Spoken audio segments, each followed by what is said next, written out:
Today our lecture is about cellular level. जिस तरह हमने प्रीवियस लेवल में कहा था अर्गेनील लेवल, जब मॉलिक्यूल आपस में कंबाइन होते हैं तो वो अर्गेनील्स बनाते हैं। अब अगर अर्गेनील जो है ये आपस में कंबाइन हो जाए तो इससे सिल बनता है। तो अब हम सेलुलर लेवल के बारे में पढ़ेंगे। If organelles combine together, they form structure called cell। अगर अर्गेनील जो है ये आपस में कंबाइन हो जाए तो ये एक स्ट्रक्चर बनाती है जिसे हम सेल कहते हैं। हमने जो मुख्तलिफ अर्गेनील पढ़े थे, mitochondria, Golgi body, endoplasmic reticulum, ribosome और वैक्यूल्स, न्यूक्लियस, जितनी भी अर्गेनील है, अगर ये हमारे पास कम्बिनेशन करे तो इससे जो स्ट्रक्चर बनता है इसे हम सेल कहते हैं। Cell is the structure and functional unit of organism. अगर एक ऑर्गेनिज्म है तो उसके अंदर जितने भी फंक्शन परफॉर्म होते हैं वो सेल परफॉर्म करता है। और एक ऑर्गेनिज्म का जो स्ट्रक्चर बनता है, ये सेल जो है ये कंबाइन होते हैं, ये एक टिश्यू बनाते हैं। इस टिश्यू की कम्बिनेशन से आपके पास एक ऑर्गन बनता है और एक ऑर्गन की कम्बिनेशन से आपके पास एक सिस्टम बनता है। और जब ये सिस्टम हमारे पास कंबाइन होते हैं तो ये एक लिविंग ऑर्गेनिज्म, जैसे हमारी बॉडी बनी है तो ये एक ऑर्गेनिज्म बन जाता है। इसी तरह ये एक स्ट्रक्चर यूनिट भी है एक ऑर्गेनिज्म के लिए। अगर ऑर्गेनिज्म का स्ट्रक्चर जो है ये बना है तो उसमें कम्बिनेशन ऑफ सेल्स होंगी, तो इस वजह से इसका स्ट्रक्चर जो है बनेगा। स्ट्रक्चर यूनिट, सेल कैसा स्ट्रक्चर यूनिट है? Form the structure of organism. एक ऑर्गेनिज्म का जो स्ट्रक्चर होता है ये सेल बनाता है। फंक्शनल यूनिट, सेल जो है ये फंक्शनल यूनिट क्यों है? परफॉर्म ऑल फंक्शन, जितनी भी बॉडी की फंक्शन होते हैं वो सेल करते हैं। फॉर एग्जांपल एनर्जी प्रोडक्शन, हमारी बॉडी के लिए एनर्जी जो है ये सेल प्रोड्यूस करता है। वेस्ट एक्सक्रीशन, जितनी भी वेस्ट प्रोडक्ट है जो सेलुलर लेवल पे बनते हैं उसको बॉडी से एलिमिनेट करने के लिए सेल काम करता है। लाइट कैप्चरिंग, प्लांट जो है ये अपना खुराक जो है सनलाइट के थ्रू प्रिपेयर करता है, उसकी कैप्चरिंग जो होती है ये सेल करता है। प्रोटीन मेकिंग, हमारे पास जितनी भी प्रोटीन है, नॉन इसेंशियल जितनी भी प्रोटीन है उसकी प्रोडक्शन हमारे पास सेल करती है। जैसा हमने बताया राइबोसोम जो है ये प्रोटीन की प्रोडक्शन करता है। इसी तरह रिस्पायरेशन, जिस तरह हमारे सेलुलर लेवल पर रिस्पायरेशन होती है, जैसा कि हम ऑक्सीजन लेते हैं और उसके थ्रू हमारी बॉडी में एनर्जी की प्रोडक्शन होती है, और जो वेस्ट प्रोडक्ट कार्बन डाइऑक्साइड है उसे हम एक्सक्रीट करते हैं, ये प्रोसेस जो है ये सेल करता है। इस तरह रिप्रोडक्शन, बच्चे लाना, जितनी भी लिविंग ऑर्गेनिज्म है ये अपना रिप्रोडक्शन जो करता है ये सेलुलर सेल की वजह से करता है। अगर आप देखें तो स्पर्म जो है ये भी एक सेल है और एग जो है ये भी एक सेल है। ये दोनों सेल आपस में कंबाइन होते हैं तो फिर हमारे पास एक बच्चा जो है ये पैदा होता है। तो इसीलिए सेल जो है इस तरह स्ट्रक्चर यूनिट भी है और फंक्शनल यूनिट भी है। तो हम तो लेवल ऑफ ऑर्गेनाइजेशन पढ़ रहे हैं, तो लेवल ऑफ ऑर्गेनाइजेशन पर अब हम आए हैं सेलुलर लेवल पर।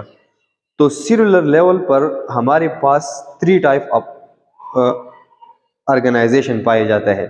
सबसे पहले जो ऑर्गेनाइजेशन है वो है यूनिसेलुलर ऑर्गेनाइजेशन। यूनिसेलुलर ऑर्गेनाइजेशन वो ऑर्गेनाइजेशन होगा कि ये लिविंग ऑर्गेनिज्म एक ही सेल से बनेगा। Single cell make whole body, ये एक ऐसी लिविंग ऑर्गेनिज्म होंगे जिसकी सारी बॉडी एक ही सेल से बनेंगे। Division of labour among different organelles, इनका जो डिवीजन ऑफ लेबर होगा वो मुख्तलिफ ऑर्गेनील में डिवाइड होगा। डिवीजन ऑफ लेबर किसे कहते हैं? डिवीजन ऑफ लेबर कहते हैं distribution of work among person. अगर हम एक पार्टिकुलर काम है और उस काम को हम तकसीम करें मुख्तलिफ लोगों में कि आपका ये काम होगा, आपका ये काम होगा, फलाना ये काम करेगा, फलाना वो काम करेगा, तो इसे कहते हैं हम डिवीजन ऑफ लेबर। तो इस सिल के जो मुख्तलिफ काम है ये कौन करते हैं? अब हमने बताया कि सिल वेस्ट प्रोडक्ट भी एलिमिनेट करता है, सिल रिस्पायरेशन भी करता है, सिल जो है ये लाइट की कैप्चरिंग भी करता है। तो इसने अपना सारा काम जो है ये ऑर्गेनील्स में डिवाइड किया है कि हर एक ऑर्गेनील जो है ये अपना वर्क करेगा। फॉर एग्जांपल माइटोकॉन्ड्रिया की जिम्मे ये काम है कि वो एनर्जी की प्रोडक्शन करे। इसी तरह राइबोसोम के ऊपर ये काम है कि वो प्रोटीन की प्रोडक्शन करे। क्लोरोफिल के ऊपर ये काम है कि वो लाइट कैप्चर करे। तो एक ही सेल जो है ये जो है इस बॉडी के लिए सारा काम एक ही सेल करेगा और इस सेल ने ये सारा काम जो है ये ऑर्गेनील्स के ऊपर जो है तकसीम किया है। तो इसी कहते हैं division of labour among different cell capable of carrying out all activities of life. एक ही सेल जो है ये लाइफ की सारी एक्टिविटीज करेगा। एक ही सेल लाइफ का रिस्पायरेशन करेगा, एक ही सेल लाइफ के लिए डाइजेशन करेगा, एक ही सेल जो है ये अपना आगे नस्ल बनाएगा। इसका मतलब ये है कि ये यूनिसेलुलर ऑर्गेनिज्म जो है ये टिश्यू लेवल पर गई ही नहीं है। ये सारा ऑर्गेनिज्म जो है ये हमारे पास सेलुलर लेवल पे पाया जाता है।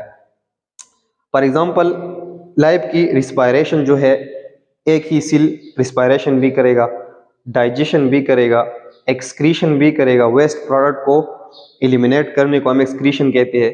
यह रिप्रोडक्शन बच्चे भी लाएगा। इसी तरह यूनिसेलुलर की एग्जांपल हमारे पास है बैक्टीरिया, अमीबा, क्लेमाडोमोनास, यूग्लिना। तो अगर आपको हमने पढ़ा था कि बैक्टीरिया जो है ये हमारे पास किंगडम मोनेरा में आता है, एमीबा, क्लेमाडोमोनास, यूग्लिना ये किंगडम प्रोटेस्टा में आते हैं। तो इससे ये बात वाज़ी हुई कि हमारे पास जो मोनेरा और सर्टन प्रोटेस्ट जो है ये हमारे पास एक्सक्लूडेड हुए। मतलब एक्सक्लूडेड इस तरह हुए कि उनकी लेवल ऑफ ऑर्गेनाइजेशन जो है सिर्फ एक सेल के हद तक है, वो टिश्यू लेवल पर नहीं गए हैं। अब हम आते हैं colonial organization. Colonial organization is somehow a different organization that we have to understand. Colonial किसे कहते हैं? कॉलोनी का मतलब है group of living thing living together. एक लिविंग थिंग्स है जिसका एक ग्रुप है और वो जो है आपस में मिलजुल कर रह रहे हैं। फॉर एग्जाम्पल अगर एक ग्रुप ऑफ पीपल है, एक कॉलोनी है उनकी, वो आपस में रह रहे हैं। अगर एक ग्रुप ऑफ एनिमल्स है जो आपस में मिले हुए हैं और आपस में रह रहे हैं, तो इसे हम कहते हैं कॉलोनी। कॉलोनियल ऑर्गेनाइजेशन का जो सबसे इम्पोर्टेंट एग्जाम्पल है वो है वॉलवॉक्स। वॉलवॉक्स को हम कहते हैं, ये भी एक प्रोटेस्ट है, प्लांट लाइक प्रोटेस्ट, और इसका दूसरा नाम है green algae. Hundreds of volvox cell make a small volvox colony. Volvox का हंड्रेड्स ऑफ सेल मतलब 100 से भी ज्यादा सेल जो है ये आपस में मिले हुए होते हैं और उसमें एक कॉलोनी बनाई हुई होती है। Individual volvox cell can not live independently. ये वॉलवॉक्स जो एक सेल है ये अपना लाइफ नहीं गुजार सकता। इसके लिए ये ज़रूरी है कि ये आपस में मिले और एक कॉलोनी जो है ये बनाए, फिर ये अपनी ज़िंदगी जो है ये सरवाइव करेगा, अपनी ज़िंदगी गुजारेगा। Cell of colony depend on each other. इस कॉलोनी की सेल जो है ये एक दूसरे पर डिपेंड होंगे। ये एक ही सेपरेट सेल है, वॉलवॉक्स का अपना एक ही सेपरेट सेल है, लेकिन इसका एक सेल जो है ये अकेला काम नहीं कर सकता, जिस तरह हमने यूनिसेलुलर में बताया। इनमें यह खसूसियत है कि ये हंड्रेड्स ऑफ सेल जो है ये आपस में मिले हुए होते हैं और इस तरह जहाँ एक ऑर्गेनील के दरमियान यहाँ लेबर ऑफ डिवीजन हुआ था, इसी तरह इसमें एक एक सेल के दरमियान लेबर ऑफ डिवीजन हुआ है। इसमें अगर 1000 सेल है तो एक सेल के ऊपर एक काम है, दूसरी सेल के ऊपर एक काम है। अगर इस कॉलोनी से आप एक सेल को हटाए और उसे सेपरेट करें तो वो अपनी ज़िंदगी को सरवाइव नहीं कर सकता, क्योंकि इसकी डिवीजन ऑफ लेबर जो है ये अमॉन्ग द सेल्स है।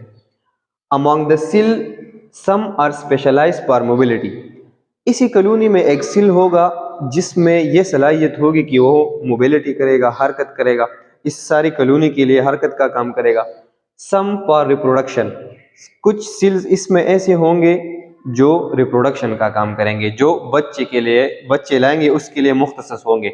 तो अगर आप इसमें से एक सेल को हटा दें तो फिर वो सेल तो ना मोबिलिटी के काबिल रहेगा, ना वो रिप्रोडक्शन के काबिल रहेगा, तो वो डेथ उस सेल की फिर डेथ हो जाएगी। Division of labour as among different cell, इनमें जो डिवीजन ऑफ लेबर है ये डिफरेंट सेल्स के दरमियान हुई है, मतलब हर एक सेल की जिम्मे एक एक काम है। तो अगर आप फॉर एग्जांपल एक की काम मोबिलिटी है, एक की रिप्रोडक्शन है, एक की एक्सक्रीशन है, इसी तरह एक की डाइजेशन है, तो हर एक सेल जो है सेल्स के दरमियान एक डिवीजन ऑफ लेबर है और वो सेल जो है कंबाइन हुए है और एक कॉलोनी में रह रही है और अपनी लाइफ को सरवाइव कर रहे हैं। अगर आप देखें तो हमने ये वॉलवॉक्स का एक सिंगल सेल स्ट्रक्चर ड्रा किया है। इसका सिंगल सेल ऐसा होता है, ये इसमें क्लोरोप्लास्ट होता है, इस क्लोरोप्लास्ट में एक स्पॉट होता है जिसे हम कहते हैं आई स्पॉट। इसी तरह ये इसका न्यूक्लियस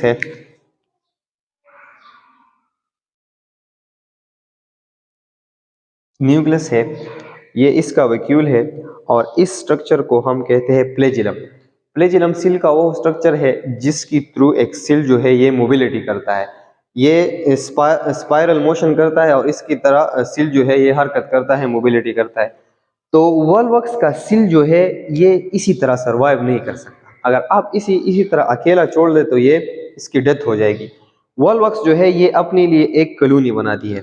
अब आप देखें ये वॉलवॉक्स की कॉलोनी है जिसमें एक सर्कुलर टाइप वॉलवॉक्स जो है ये अरेंज हुए है जिसमें बहुत ज्यादा सेल्स हैं, इसको हम कहते हैं वॉलवॉक्स कॉलोनी। इसी तरह ये अपनी लाइफ जो है ये गुजार रही है।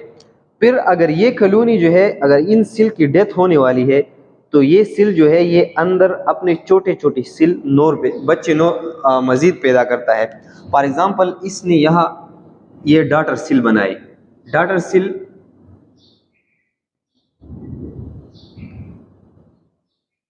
सेल वो होते हैं जो पेरेंट सेल जब बच्चे लाता है तो उनसे जो सेल पैदा होते हैं उसे हम डॉटर सेल कहते हैं। तो इन्होंने ये छोटे छोटे डॉटर सेल बनाए हैं। ये डॉटर सेल फिर आपस में फिर एक कॉलोनी की शक्ल इख्तियार करते हैं और अपने अंदर छोटे छोटे कॉलोनियाँ और बनाते हैं और जो ऊपर वाली कॉलोनी है वो मर जाती है।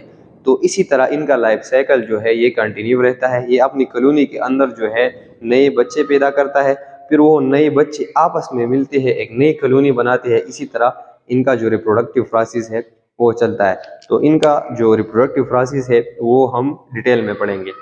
तो अगर आप देखें तो कॉलोनियल ऑर्गेनाइजेशन में भी हमारे पास टिश्यू लेवल नहीं है, ये भी टिश्यू लेवल पर नहीं गए है, इनका भी एक सेलुलर ऑर्गेनाइजेशन है, लेकिन वो सिर्फ और सिर्फ एक कॉलोनी आपस में सिर्फ रहते हैं। इन्होंने आप इसकी आपस की कंपोजिशन से हमारे पास एक स्पेसिफिक स्ट्रक्चर नहीं बना है जिसे हम टिश्यू कहते हैं। तो इसको भी हम यहाँ एक्सक्लूड करते हैं, इस पे पर भी हम नेक्स्ट लेवल ऑर्गेनाइजेशन पे नहीं जाते। थर्ड जो अब हम पढ़ेंगे उसे कहते हैं multi cellular organization. Now we discuss multi cellular organization consist of multiple of cells. Multi cellular organization उसे कहते हैं जो मल्टीपल सेल पर कंसिस्ट होगा। There are more level among them, multi cellular में हमारे पास मोर लेवल्स होंगे, ये मजीद कम्प्लेक्सिटी की तरफ जाएंगे। इसमें हमारे पास आता है fungi, plant, animal. Remain at this level, fungi जो है ये इस लेवल पर फिर हम इसे छोड़ते हैं। पंजाई जो है ये मल्टी सेलुलर ऑर्गेनाइजेशन है, लेकिन ये मजीद जो है टिश्यू लेवल और सिस्टम लेवल पर नहीं जाता। And plant and animal go and to next level, plant और एनिमल जो है ये अब हमारे पास नेक्स्ट लेवल पर जाएंगे। इसका मतलब ये है कि प्लांट और एनिमल जो है have tissue specialised for different function and structure. Plant और एनिमल जो है इसमें हमारे साथ सेल जो है ये कंबाइन होंगे और ये सेल जो है ये टिश्यू बनाएंगे और ये टिश्यू जो है ये एक पार्टिकुलर रोल और पार्टिकुलर फंक्शन और ये एक पार्टिकुलर स्ट्रक्चर जो है हमारे पास बनाएंगे। हमने पहले भी बताया था कि प्लांट्स और ह्यूमंस या एनिमल जो है ये लेवल ऑफ ऑर्गेनाइजेशन में सबसे ज़्यादा कम्प्लेक्स है, तो इसीलिए हम इनमें कम्प्लेक्सिटी की तरफ जा रहे हैं। अगर मज़ीद आप देखेंगे तो प्लांट इतना कम्प्लेक्स नहीं है जितना ह्यूमन या एनिमल जो है ये क्लासिफिकेशन या लेवल्स के थ्रू जितना कम्प्लेक्स है। सो नेक्स्ट हम पढ़ेंगे tissue level of biological organisation.